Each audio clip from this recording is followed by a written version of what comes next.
Sorry I was not feeling too hot earlier. Um,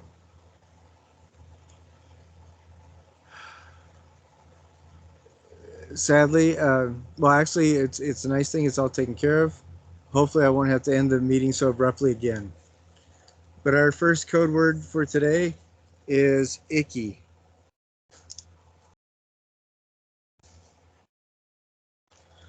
All right. So it looks like Janae is here. Amy's here. And Rudolph's here. Rudolph's here. That's excellent. Good to see. Ashley, you're here? Yes, I'm here. Aubrey? Yep, I'm here. See, Catherine? Yeah, I'm here. Okay. Allie? Yep. Okay. And Tatiana? I'm here. Excellent. Alrighty. So I'm just going to go over what I said really briefly earlier, and this will be the meeting that's shows up in our YouTube channel instead of the 30-second one that was a couple minutes ago. I wanted to mention final times. One of the difficult things about online classes is doing finals. Usually they have there's tests and you can take them whenever you need to. For this class, we don't have a test. What we have is a required meeting that everybody has to attend, and we verbally go over the semester. And then you're graded for the final on actually showing up and your participation. I mentioned in the syllabus, as well as in a couple of the classes that we've had together, the department is mandated that if you do not show up for the final, you get to lose an entire grade. There are, of course, some extenuating circumstances, and as long as you tell me about them a couple weeks before, then we can make arrangements and take care of that. I think a really good example of what not to do is I have had, over the last several years, students email me 2 days after the final saying, I'm sorry, I was in the airport, even though the final time was clearly posted way ahead of time and I never bothered telling you. I got discounted tickets so I could leave early. This is in the days where we had to meet in body for the final. And of course, you know, that's disappointing for the student because there's nothing anybody can do about it. I've also had several people over the course of several years write me beforehand and say, hey, I'm really sorry, I have a scheduled knee surgery or something like that was scheduled last year for this time. You know, what can we do? And stuff like that. When you are contacting me ahead of time and make arrangements and we can sort it out, that is always better than I think one of my favorites was one of the other teachers teaching this class told me that 3 months after the final deadline, they got an email by a student that was saying something like, oh, I just realized that I failed for this class and I have no idea why. And it was because they never bothered answering any of the emails. They never showed up or contacted anybody about the final. They never did any of the work. And so oddly enough, that equaled a really poor grade. Oh, and I see, Nicole, you're here now? Who just barely showed up? Yes. I'm sorry, what was Yen that? Chen? Yen Chen. All right, excellent. Okay, Nicole is here too. All right. One of the benefits for doing an online class is that it helps you to work with your really odd, weird, different type of schedule. And I know that not everybody's schedules are going to be the exact same. And so that's why our final date is August 12th. I've emailed everybody. I will email everybody again when I send out the recording, the link to the recording for this meeting. We have two final times, one at 8 o'clock in the morning and one at 6:30 in the evening. And I hope that that will be good for everybody. Email me. I'm sorry, I will send that email out. And at some point, I'm going to have to hear from everybody as to whether or not those times are good. If I don't hear from you, I'm going to assume that either you're the student that doesn't ever respond and will write me back sometime in December with shock and surprise, or that one of the two final times will be just fine. You don't have to tell me which final time you're going to, but you do have to show up for one of them, one of the two. Does everybody on this call right now understand that? Yes. Okay. Yeah, great. Yes. Excellent. Now, thank you, Rudolph. I'm glad you're gonna, too. Who just barely showed up in the last couple minutes? Me, What's your name? Suchin. Shu-Chen. Okay. Because what happens is that after 5 people show up on the screen, my screen will just give me a number and not show me the name of the person. All right. So that means we have Thursday, and then after that we have Monday, and that's the last 2 times. Okay, I talked about finals. Who has gotten the SRI email notification? Has anybody seen that? Okay. I was sent an email saying that it went out. I thought that meant that it went out. You can access it though. I didn't get an email saying it, but I guess you just go under, anyway, you can go under your, the student tab. I'm trying to see it, hold on. I can't remember which section it was, but anyway, it's on the homepage of the, I can't Okay. think this morning, but you can access it. Sorry, just do a Google search, it'll come up. Okay, is it the homepage of on Canvas? It wasn't on Canvas. It was on my UVU. It was on my UVU page, and you go to like student. There's some student tab, student tools. I think it is what it is, or something like that. All right. Would you mind terribly seeing if you could send me a screenshot of that? Yeah. And just at some point, and I will email that image to everybody when I send the link out to this video. Okay, so I guess I wonder if the email then goes to your spam or what. But I did get a notice that that was available now. So it's a super easy thing to do, and again, you get a 2% bump in your final grade, percentage-wise, if you take the SRI. And then there is a place on Canvas for you to send me a screenshot of your receipt.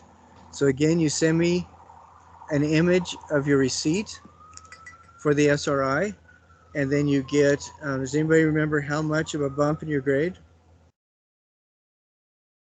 2%. 2%, that's exactly right.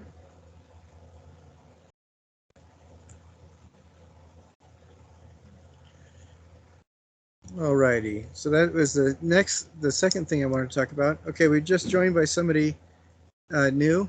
What's the name of the person who just barely joined?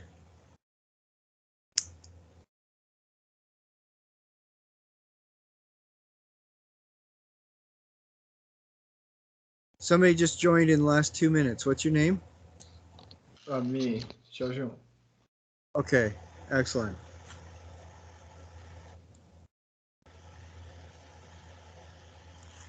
All right, super.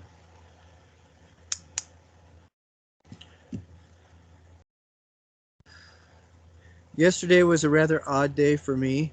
I ended up getting caught up watching the 3 making of featurettes for the Disney Plus Marvel TV shows, which I thought was really kind of fun, but that's because I'm a comic book nerd.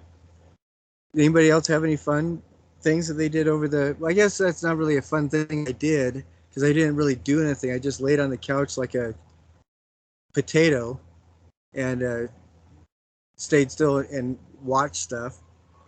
But did anybody do anything fun over the weekend?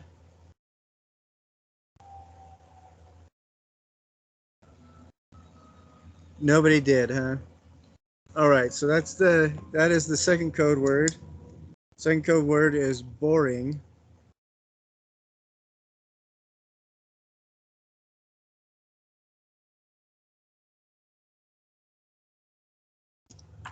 So yesterday was the first of the month, which means that it's Friday the 13th.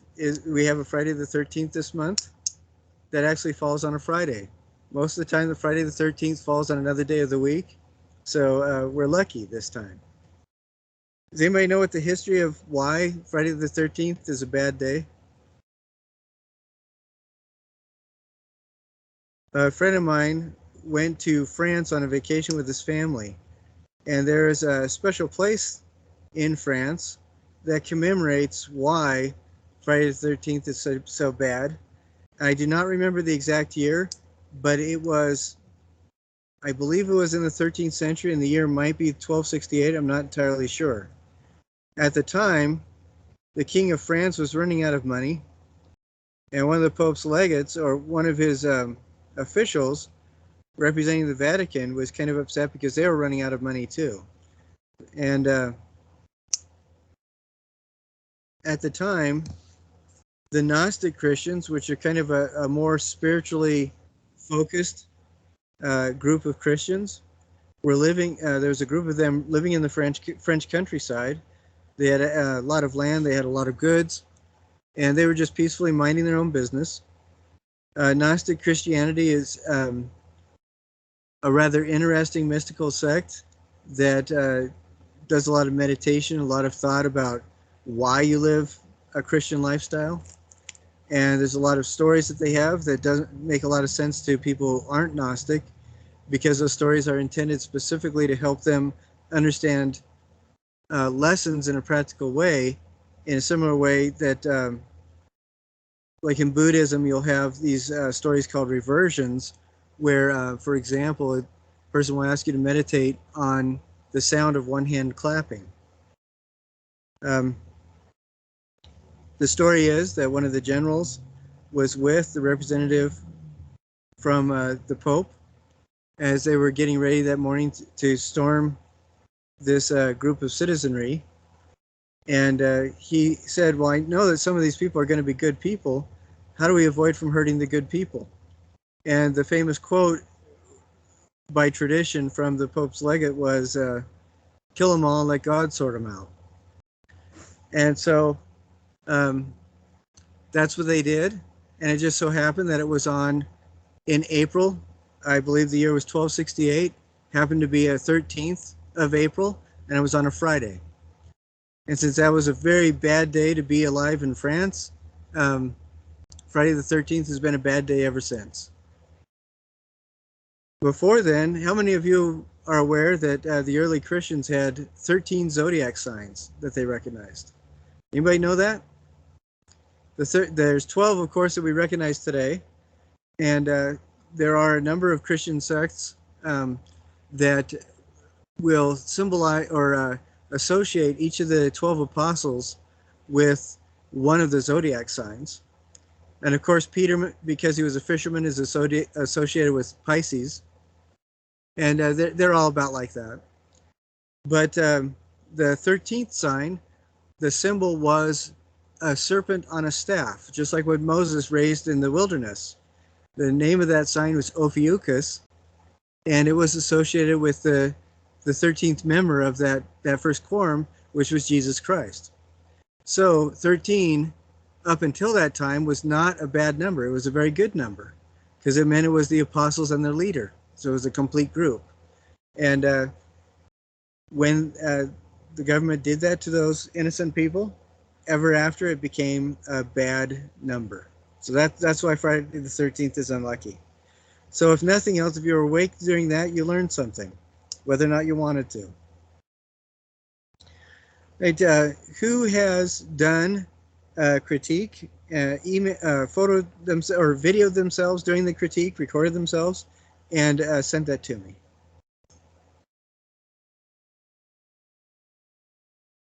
Anybody done that yet? All right, I recommend taking care of that. I know that the ones that I did get, I've posted on the YouTube channel. So double check that out, and I will send links to that as well, so you can see. It only has to be a couple minutes long, and what you will need to do is go through each of those 4 steps of artistic critique and answer at least 1 or 2 questions for your own work and for somebody else's work in the class. Does anybody remember what those 4 steps were? Who can say the first step?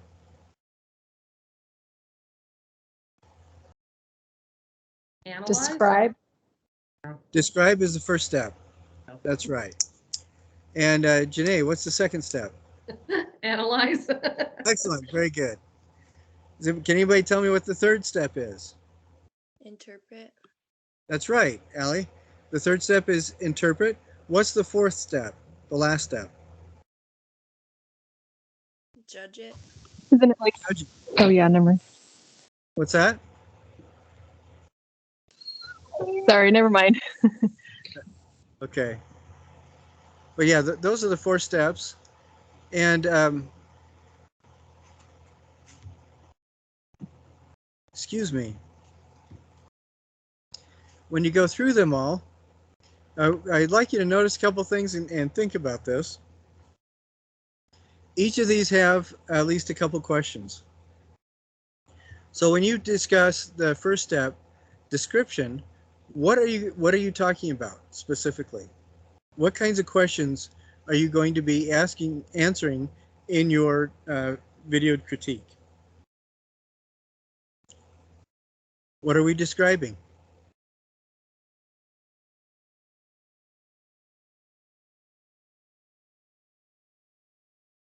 Ashley, can you answer that? Okay. So could you repeat that? Yes, in the first step of the tools of artistic critique, it's description. What are you describing? What kind of questions are you going to be answering? Yes, thank you. So in that case, I'd be describing what I see. So I'd be answering maybe things like what it looks like, what it is, maybe negative space and different details to it. Yeah, excellent. What kind of material it's made out of, how big it is, if you can tell. So yeah, excellent. What kind of colors? Is it abstract? Is it realistic? Is it non-objective? So yeah, very good. Oh, okay. Um, Amy just put an a PDF SRI into the. I'm sorry, I can't access that for whatever reason. You can't, you just click on it, it shows this screen of how to get to your SRI. Yeah, and I was it's trying to embed it, but I couldn't figure out how to do that. that is okay. Here we go. It's showing up now. All right, great, and we've got red arrows and everything. This is excellent. What I'm going to be doing is I will copy this down and let's see.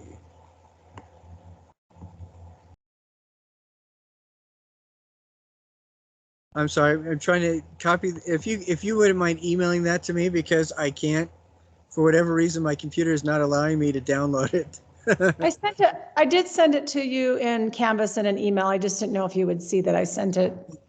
All right, perfect, excellent. What Amy's done is she did a screenshot that showed with red arrows showing us how to get to the SRI. I will send everybody that. Thank you very much, Amy. I will send everybody that as soon as I get the link for our YouTube meeting, and so you'll all see that. So thanks again, Amy. That is very helpful. So for the description, what we're basically doing is addressing questions of how does the physical object address the physical environment? What kinds of things can we see about it?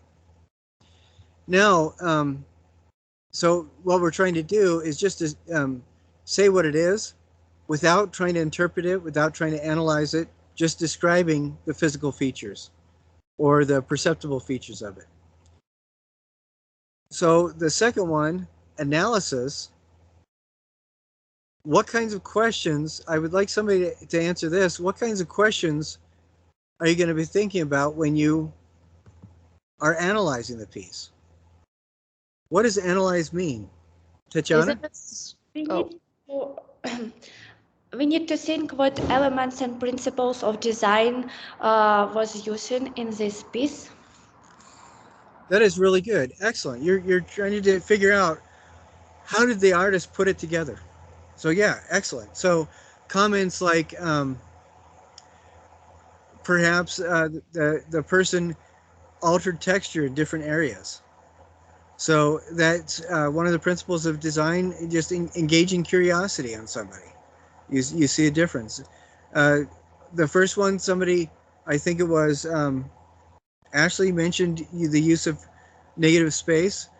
Perhaps in analysis, you could also address the use of negative space. You know, the artist, it looks like the artist consciously used negative space in creating this so that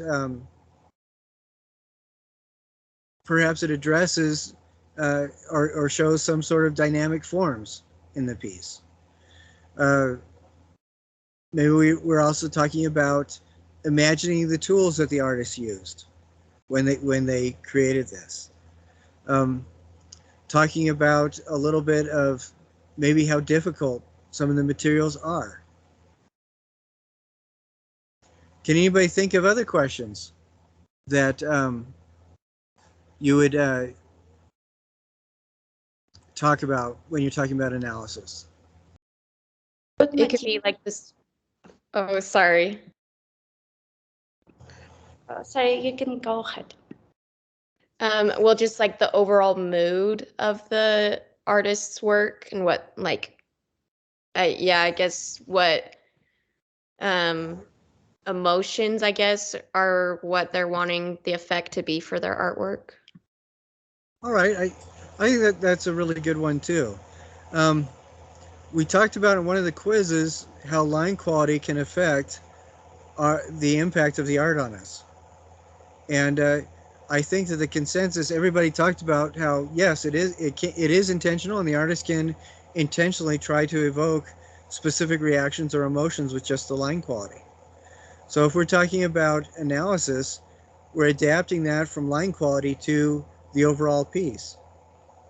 If the artist used a whole lot of bright colors, that is going to be a significantly different mood than if the artist used a lot of really dark colors, or the colors the artist used were all bleached out, where it's all white to the point of almost seeing no color at all. Pastels versus rusty type colors, or metallics. So yeah, those are very good. Excellent.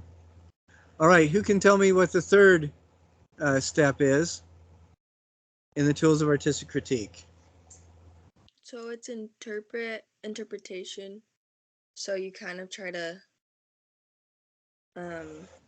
take the first two and use your own like personal like experiences or thoughts, and then you kind of just combine all of them together to interpret what you think they're trying to say and like how it relates to you in your life.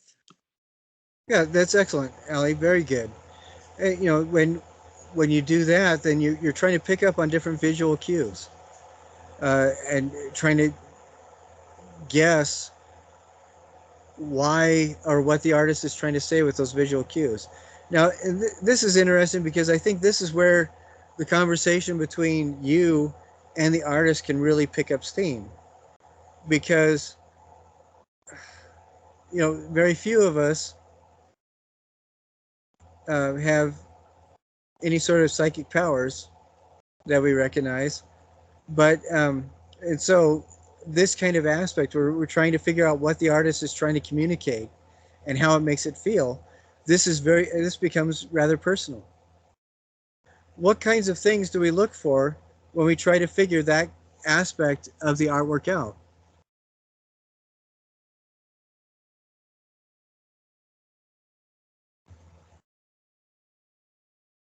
I think that the very first one is symbols. Are there any symbols that are being used? Yves Klein was an artist, I believe, in the late 50s, early 60s. He was a Rosicrucian and used a lot of non-standard, non-traditional symbolism in his work. There are some specific colors that are symbolic over time. There are a set of colors that are specific to, for example, the Sioux Nations, um, Ute Nations, um, Navajo sand painting, um, Pueblo Nation. These colors are things like white, black, red, and yellow, for example, which represent the nations of humankind. The colors will represent very specific things in Navajo sand painting, which direct you towards which field of the compass it is, or what aspect of spirituality the sand painting is addressing. What other kind of symbols are brought to mind just with color alone?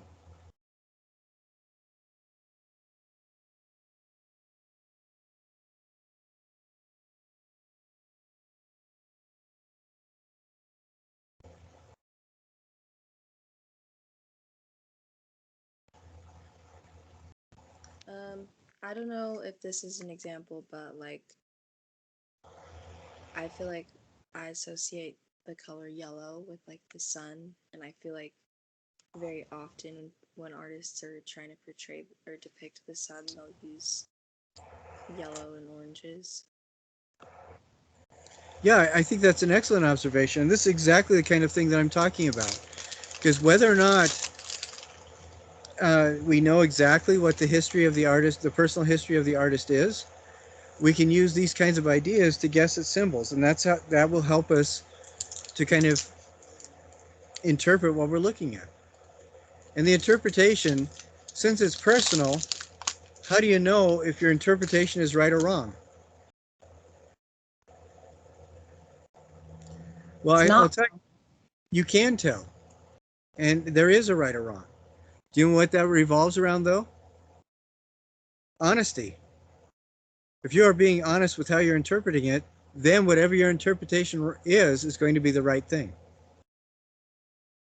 So it's going to be unique. It's going to vary from person to person, but as long as you're honest with it, that's the right interpretation for this specific observer. Does that make sense?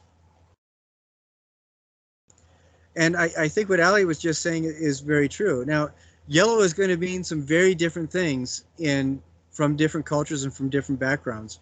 In one culture, yellow was the color that kings wore or emperors wore, and so if anybody else tried to use it, they'd be killed. And one of the reasons why yellow was so specific to the highest levels of executive authority was because it also symbolized saffron. Which, does anybody know why saffron would be indicative of such a rare thing? It is the single most expensive spice in the history of the world. It's really hard to get, too. It is super hard to get. It is absurd. It is basically the pollen of one specific flower, and one specific species of flower, and that's it. So, yeah. And when I say the color red, what does that make people think of? Power. Power, yeah. And anybody have an idea as to why red would symbolize power?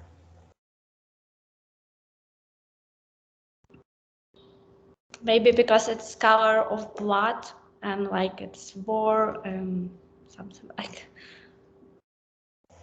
Yeah, that's very good, Tatiana. Red is the color of blood. And what's interesting is that in the Western world, red and purple, which are both colors of blood, were associated with power and also became associated very strongly with Christ. And one of the biggest reasons is that red or scarlet or purple dye was incredibly difficult to come by. There was a specific species of shellfish. This is the history of one of those red dyes that had to be crushed and boiled multiple times to extract the dye. They were very rare, they were very tiny, and a lot of them had to be used to produce enough dye to have any real impact on cloth. So red became a symbol of wealth, and because it was also associated with blood, it became a symbol of power. There are other colors too, like different shades of blue. Different families of color will have different symbols. Like the particular reflective red on a stop sign is going to mean something quite different than, for example, the pink on cupcake frosting. You know, they're both essentially the same color, but how they're used and the intensity of the color brings a completely different level to the symbolism or potential symbolism. So those are all good things to be thinking about. Some of the other things, do you think it's possible by looking at something that you can kind of gauge or interpret what the artist is trying to communicate?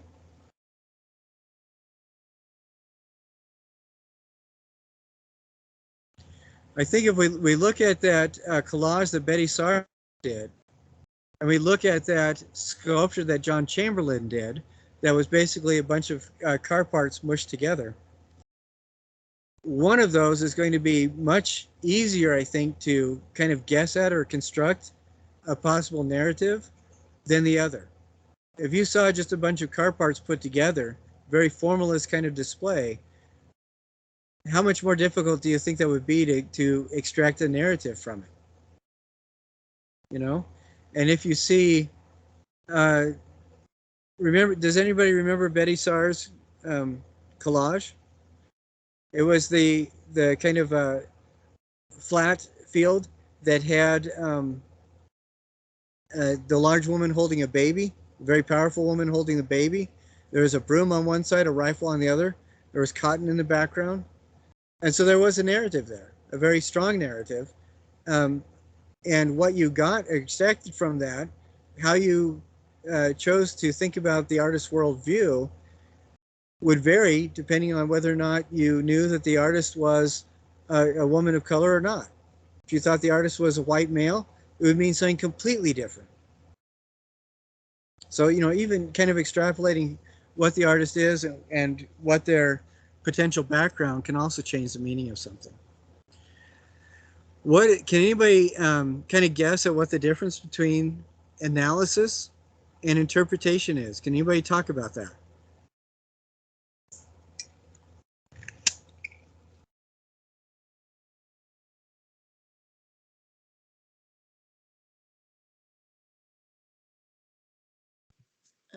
I feel like analysis is more like less emotional or less like emotion related or experience related, and you take kind of whatever they've done and whatever materials they've used, and you kind of like analyze why they would have used those materials or why they would have put them in different places. Whereas interpretation is like, okay, now they've put them in these places. Why do we think that that's important to the overall meaning of the piece? So I feel like maybe analysis is more elemental as far as like little portions of like how they designed it or like the individual materials, like how it's organized. But I feel like interpretation is where you're basically trying to figure out from a cultural standpoint or from personal experience why it's important or why they chose to do that piece the way they did in general. Those are really good observations, and I think that's exactly right. We're interpretation. We're trying to get into the head a little bit more, and we end up trying to have more of a conversation with the artist, where analysis is significantly more clinical. We're not trying to be so personal about it. We're just talking about how they got the things that they did, essentially. So yeah, very good. I see that a couple more people joined us, so I am going to, excuse me, go through names really quick. Is Sierra with us? Yeah, I'm here. Okay. How about Emma? Megan? Maria? Hannah Lee? Natalie? Michael? Cheyenne? Or Cassie?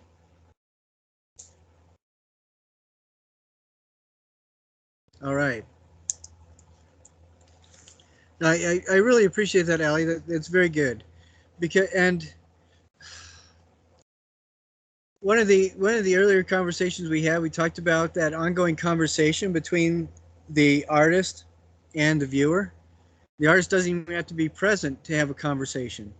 And it is a back and forth, because as we look at something, we are constantly asking ourselves these kinds of questions, whether or not we articulate it or verbalize it.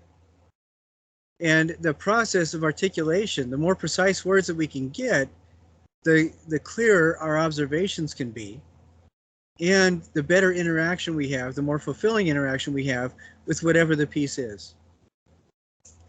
Now, last week I asked the question if anybody has noticed that transition. Has anybody else noticed that transition, that the more you observe something, the more you get a kind of sense of the artist's voice, and the more you feel like you're participating in that conversation? Has anybody had an experience about that specifically? Just in the last month or so? Or are you just having the expanding awareness?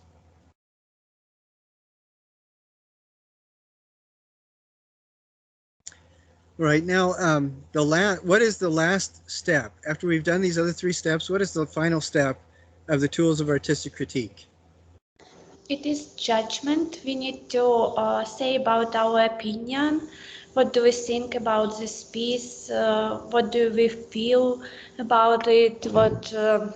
How successful it is? Maybe it's kind of idea of meaning of this piece of work. Yeah, I think that's really great. Those are really good to point out. Now, what is the difference between that and interpretation?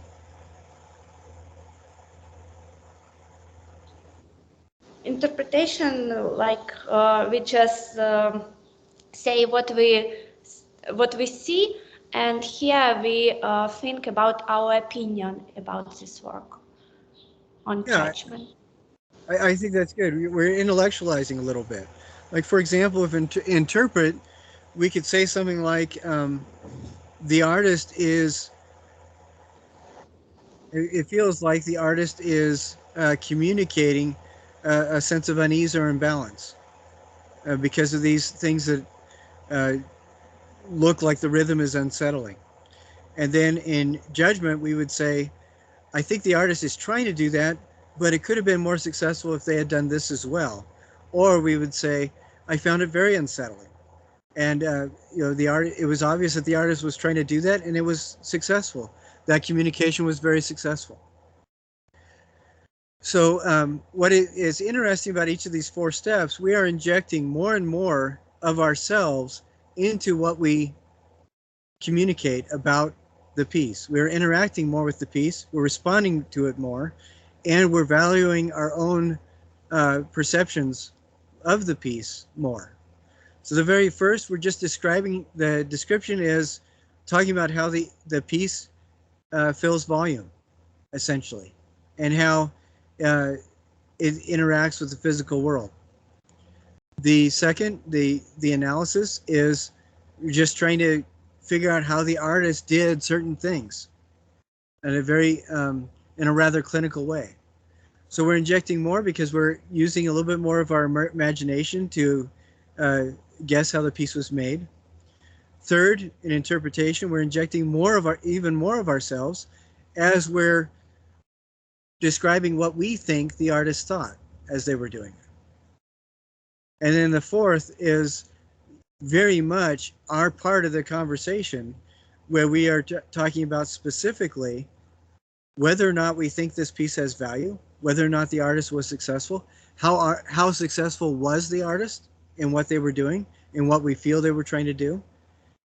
What is interesting about this is depending on how much you inject of yourself into that conversation, you could be completely misinterpreting what the artist was trying to do and saying how completely unsuccessful the artist was. But as long as you're completely honest with your perceptions of the artist's work, then it's still a very valid critique. And I would like you guys over the next day or so go over that video again. Now I will send you the link to it as well. Remember that video where the two art historians are talking about the Henry Moore sculpture? And that conversation, since you know what those 4 steps are, you very quickly will see how those two people are following each of those steps and how they inject more and more of themselves into the Henry Moore piece that they're looking at. And I think that's absolutely fascinating.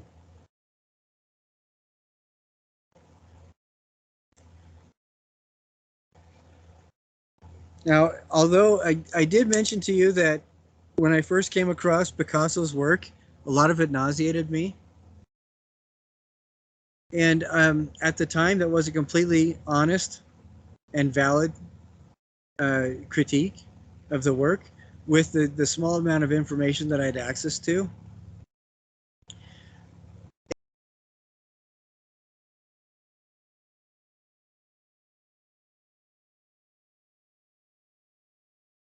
You just cut out. Okay. Can you hear me now? Okay. Somebody else on the meeting was muting me. So I don't know who that was. That's kind of funny. But as you become more comfortable with applying these 4 tools of artistic critique, you may very well find that your opinions will drastically change of the work that you see. And part of that is because you have the tools to more fully explore it. Part of that is because as you use those tools, you will gain a greater respect for what the artist does. And part of it is that you will change over time. You're not the same person that you were 5 years ago. And over time, as your awareness of what other artists do and how they do what they do increases, your vocabulary of understanding things on a visual level will increase as well. When I first started learning German, it sounded like people babbling with a frog in their throat, and I didn't. I mean, that sounds really horrible, but that's what it sounded like to me. And as my ability to understand German increased, my awareness of what was going on, that it was an actual intentful language, and that people were trying to communicate, that awareness expanded to the point where I was able to actually talk to somebody. And so that journey from complete babbling to understanding was a significant one. And when I came across Albrecht Dürer's essay on the pillars of art, and I read that in English and I read it in German, it was transformative. It was very significant because if I had not expanded my awareness, if I had not expanded my vocabulary of understanding, I would have thought Albrecht Dürer was just speaking out of his ears. But it was astounding to me that the level of appreciation that came along with that expanded vocabulary. And hopefully you guys will all have that kind of experience as you apply these tools of artistic critique before the end of the term. And if not, once you have these tools under your belt, you will have that experience later on. And some of you have already talked about that kind of experience with coming to art for the first time that you didn't really appreciate, and then as you understood what the person was doing or gained respect for their ability, whether or not you liked it, you did start to understand it and appreciate it more. And that's the kind of transformation that I think is particularly helpful when you're an artist. Now, regarding the different kinds of assignments that people have done, does anybody have any questions about the assignments that have been turned in? I know that a couple people have had a couple questions on the quizzes, and when I grade the quizzes, I go back through. If you missed a point because the computer could not recognize your creative spelling, I went through and gave you the point. If you got a point, even though the quiz said you were, if you missed a point because the quiz said you were wrong, but in class you were able to justify it, or you gave a good accounting of yourself in the comments, I gave you the point as well. And some people, I think, kind of missed what the question was, and I pointed that out in the comments so they could go back and reassess it.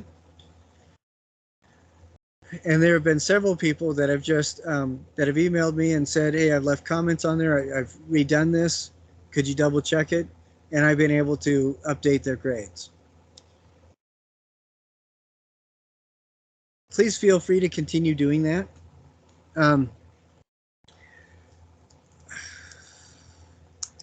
I told everybody that everything is due on midnight of the day of the final. Well, the last day of the finals is actually Friday the 13th. So I will tell you right now that everything is due on midnight Friday the 13th, not the 12th. And I will send that email too.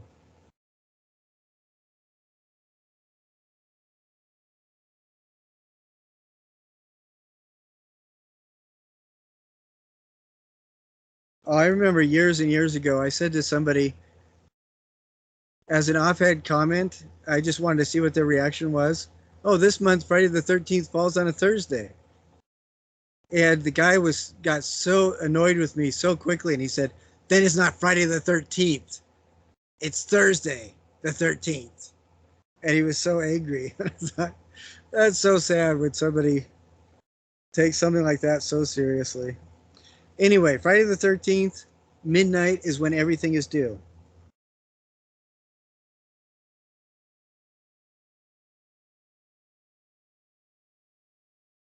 So did anybody have a mild aneurysm or heart attack when they saw the zeros? Okay, good. Because I didn't want anybody to feel that way. That was just to remind you of what's going on. And several people showed up, turned in stuff over the weekend. I graded everything up to about Friday night. I have not graded the stuff that was turned in Saturday and Sunday. So I will do that as I'm waiting for the recording to get back to me. And I will send the link to this and the other links I mentioned, as well as Amy's screenshot when I send out this recording. Does everybody have a pretty good handle on what the tools of artistic critique assignment is now? Because we've gone over that a few times, and I think with the comments today, people have been, oh, thank you, Rudolph. With the comments today, it feels to me like people really understand what's going on. And I very much appreciate that. It is important, as you look at the tools of artistic critique, try to internalize the vocabulary that is at the bottom of that image, that page, And as you internalize that, use that in your descriptions, use that in the videos. And you'll see that a lot of people have done that on the channel for the other examples of artistic critique. Use your big words. And what is nice about that is with that precision, you're able to communicate, I think, more effectively. So one last call for questions. Any questions? If there are no questions, I'm going to go ahead and end this. Again, apologies for being sick this morning. I'm glad everybody was able to come back at 8:30. And I will look forward to seeing everybody. Oh, wait a sec. Third code word. The third code word is Loki, like the Marvel character.